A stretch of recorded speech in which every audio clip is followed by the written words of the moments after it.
Looking at it, back at the film on Saturday, what was kind of maybe your assessment of how you guys played as a defense? I think first half we came out like with a lot of intensity, a lot of passion, and ready to go. And then it kind of just like changed. Second half, like I feel like we didn't have that same fire. Like that's the most rushing yards we've given up all year, and it was like basic runs. It wasn't anything that was too exotic, and we were in good calls. And I mean, it was just. Like at the end of the day, we look back at it now and we moved on. We know what we need to fix. You guys have shown the type of defense you can be. What was the response like maybe today in the film room or on practice field? I think a lot of people were a lot more invested, which looking back at it, I wish some of those guys that are watching it more now just did that in the beginning, because it shouldn't take the loss to figure that out. But, hey, like we can use this loss. Like I was thinking to myself, like, when's the last time a national championship winner was undefeated? Like that's just the day and age we in now. So, like we have a lot of goals still left on the table that we can accomplish easily. How much of a lesson is this for everybody on the team? And you guys on defense are more experienced, but you had 12 tackles for loss in this game. Looked pretty good, but you just miss one guy out in space, and it could be the difference in a game. Exactly. So we've made a big emphasis to focus on our tackling and gap integrity this week. Most importantly. But just in terms of being in those one possession games, I mean, your league play the rest of the way. Yeah. Do you have to kind of shift your mentality a little bit? Yeah, Coach B always says it's a one possession league, and like five plays on either side of the ball can ultimately lead to the win or loss, and so we just need to do our job to like make sure that those are in our favor, do the little things, the details that will ultimately lead us to the victory. You talked about like the struggles in the second half. Did the tempo of that Texas offense contribute to that at all? I wouldn't say so. I feel like it was just us. Like they didn't really do a lot of tempo, to be honest. Like they huddled, and I feel like we just didn't have the sense of urgency that we did in the first half. We held them to under like 100 yards, and so I just don't think we played with that intensity that we did. Facing a quarterback like Lenoris this week, just what have you seen from him and how tough it's going to be to defend him? Yeah, he's a really good quarterback.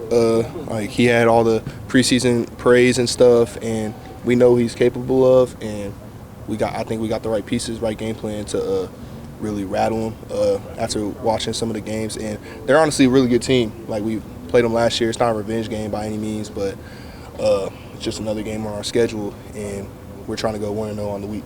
Obviously, you guys have faced a rushing quarterback before, but when you have a guy as big as you feel like Lenoris is, what kind of challenge does that kind of present for you guys? Man, and the arm talent he has too is really good to complement that. And so, I mean, it's just stick to the details, the game plan. Like we got to stay in our gaps even more now because of how mobile he is, and he's a threat in the throwing game once he makes those plays too. So we really just got to stay in our gaps, know our assignments and details at the end of the day.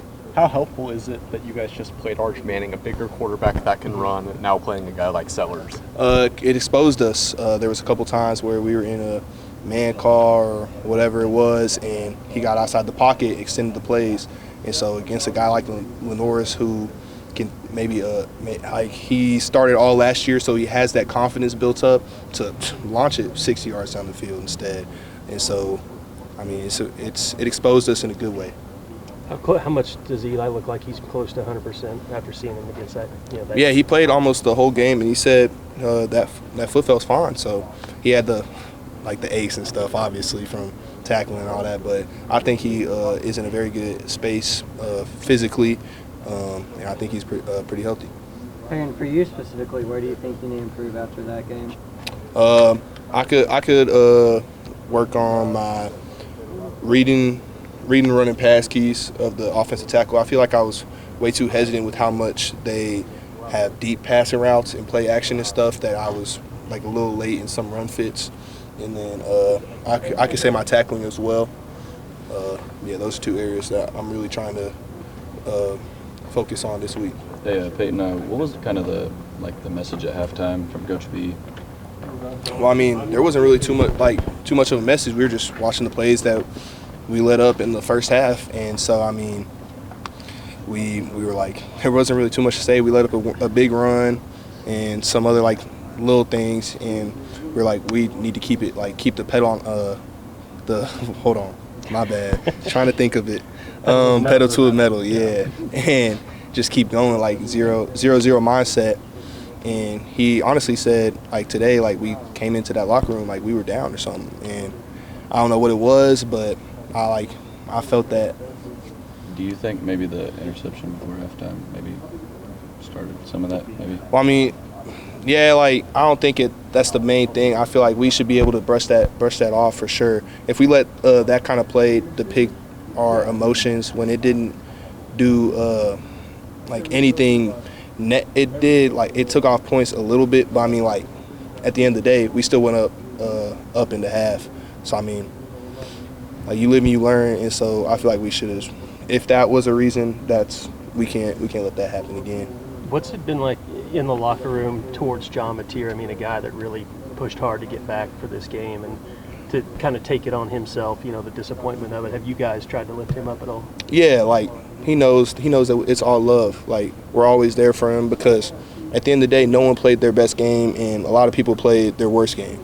And so it's not just on him. It's a group effort because at the defensively, if we don't let them score again after the first half, we win the game. And so I think as much as people say it's on him, it's on defense as well. You guys are kind of entering the heart of this SEC gauntlet. Yeah. What's the message in the locker room of, you know, you're coming off a loss like this, but you got to move on for the next week? Yeah, one week at a time, 1-0 mindset. We can't let this loss depict our season. Like I said earlier about the last time a national championship winner has been undefeated. I don't know, was that like LSU 2019 or something? I think so. Like, that's just the day and age we're in. Like, we can't let that affect us, and we need to take this, like, learn from our scars, learn from our mistakes from this game, which I think is going to help us in the long run.